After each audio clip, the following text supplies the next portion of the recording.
مساء الخير احلى متابعين في الدنيا. والنهارده بسم الله ما شاء الله هنتفرج على فيلا دوبلكس لعروسه.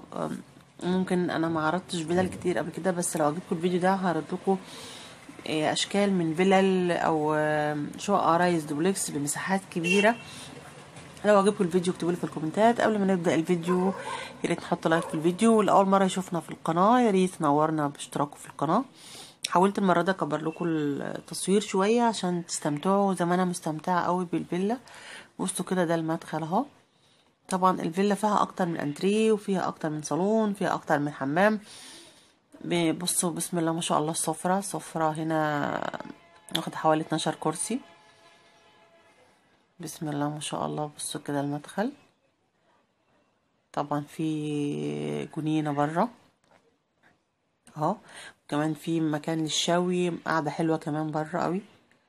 هنا بقى اوضه النوم، الجمال بقى والرقه، كل حاجه في الشقه النهارده او في الفيلا النهارده رائعه. يعتبر قصر، لان التشطيب حلو جدا. التفاصيل بقى مش حكايه مكان كبير ومصروف عليه، بس التفاصيل مركزين في كل التفاصيل البيت.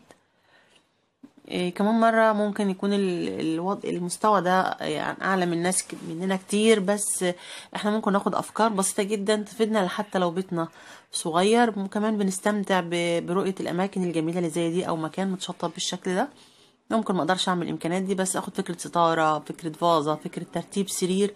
الفكره كده، مش الفكره ان احنا نشوف حاجه ممكن تكون اعلى من مستوانا شويه بس نقدر ننفذها بشكل بسيط. بصوا بقى كمان هنا النجف ده بيعجبني قوي قوي، ده طالع قوي السنه دي. طبعا ممكن في منه اصغر بكتير، بس فكره اللي هو الازاز اللي من بره ده.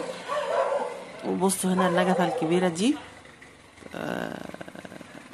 في المدخل التاني كده من السلم، الكريستال بتاعها حلو قوي. بسم الله ما شاء الله. لو عجبكم القصر ده النهارده هعمل لكم فيديو لقصر تاني لعروسه تاني في السعوديه، حلو برضو قوي. اما لو عايزين نكتفي بالشقق المحندقه اللي عندنا نكمل في الوضع ده. بسم الله ما شاء الله. شايفين بقى الكريستال بتاعها نوعيته وشكله. طبعا عشان المكان كبير والسلم مساحة عالية فيحتاج نجفة بالحجم ده، لكن طبعا الشقق الصغيرة طبعا صعب تحط فيها نجفة بالشكل ده. بصوا هنا كمان هي عاملين دفاية هنا. بصوا الانتريه سيمبل ومختلف خالص. هنا السقف، وبرضو هنا النجف ركزت لكم عليه، سيمبل جدا بس تحسيه مودرن وكلاسيكي في بساطته والتفاصيل. بصوا الكريستال اللي في الجنب كده في الركنة، برضو الكبس بتاع بالمسامير بتاع الركن حلو قوي. بصوا هنا مطبخ برضو معاه كراسي سفرة، في اكتر من مطبخ في المكان هعرضه لكم، واكتر من حمام. بسم الله ما شاء الله، اللهم بارك. تحس ان هي قطعة ترابيزة سفرة لوحدها بس هي جوه المطبخ. بصوا بقى كده بقيته مدهون. الدهان هو طبعا خشب مدهون باللون ابيض او اوفايت متأكسد، تحس اللي هو لون عتيق شوية. بص طبعا ما شاء الله البوتاجاز بالفرن بياخد طبعا كميات كبيرة، لان واضح ان اللي هيبقى المكان ده ممكن عدد كبير من الناس موجودين فيه. طبعا بيطل كمان على جنينة.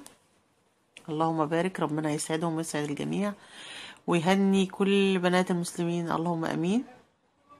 لايكات كتير للفيديو، بشكركم على دعمكم والناس اللي نورونا في القناه الفتره الاخيره. بصوا كمان الترابيزه هنا الخشب متاكسد. يعني ايه متاكسد؟ مدهون بلون تحسي ان اللون عاتي على اللون العتيق. ممكن تعملي انتي كونسول كده بشكل متاكسد، او اي حاجه عندك بتحسي ان هي تراثيه شويه حتى لو حديثه. بصوا بقى الاوضه دي بقى عجبتني جدا جدا واخدتني قوي. هي الاوضه ابيض خالص في فضي، لكن هي عكست بستاره كحلي والسجاده كحلي في ابيض، فادت شكل تاني خالص للاوضه. فكره عجباني جدا.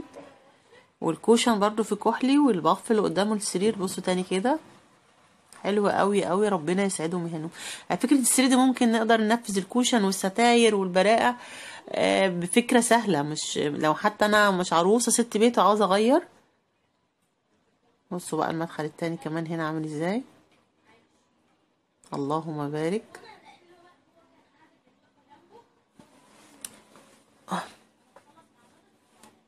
هنا برضو صالون كلاسيك كده، وهنا سفرة برضو كلاسيك.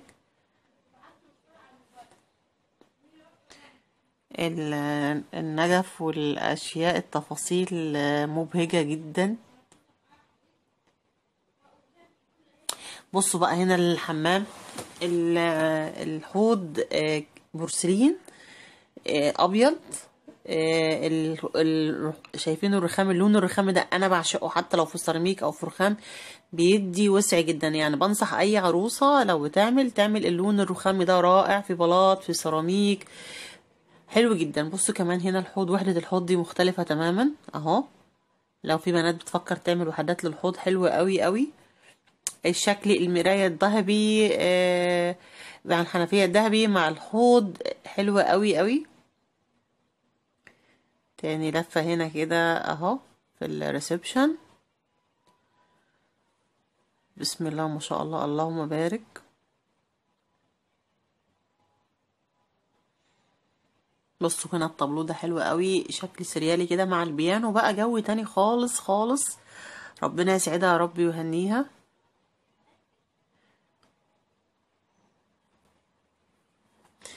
اتمنى النهارده الصوت يكون واضح والتصوير يكون واضح، عشان انتوا لفتوا نظري في اكتر من فيديو ان التصوير من زاوية، انا حبيت المرة دي كبر الزاوية وفي تصوير الفيديو. بصوا كمان هنا السرير تاني اهو، تفاصيل مختلفة. بصوا بقى الاطلالة بتاعته طبعا على جبل، شايفين بقى المنظر، الفيو رائع.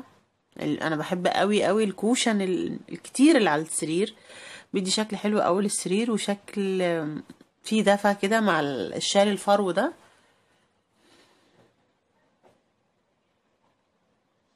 بصوا بقى التحفة الفنية، شايفين التلفزيون بيطلع ازاي؟ تحفة تحفة فنية اهو، عشان ما يفصلكيش عن الناس اللي وراكي، وفي نفس الوقت مبقاش ازعاج في حيطة طبعا، عشان مفيش مكان يتحط في حيطة قريب، فمعمول بالطريقة دي وبتلف هنا او هنا. شايفين بقى الشكل والجمال، قطعة ديكورية رائعة اهو. شايفين بقى الجمال، لو هتبقي كده، لو تقعدي في الصالون او على السرير، حلو قوي قوي. التلفزيون اللي بيطلع ده حلو جدا، انا شفته قبل كده بيطلع بطريقة مختلفة، بس المرة دي شكل مختلف. بصوا هنا كمان الحمام، وحدة الحمام دي، وحدة الحوض اسفة. الإضاءة، المراية، ال- الصورات بتاعة الحوض حلوة قوي قوي اهي. فكرة ان احط مراية في وحدة حوض دي فكرة جديدة برضو. الورود بقى والتفاصيل دي. اتمنى ان الفيديو النهارده يكون عجبكم، لايكاتكم بقى كتير وتعليقاتكم.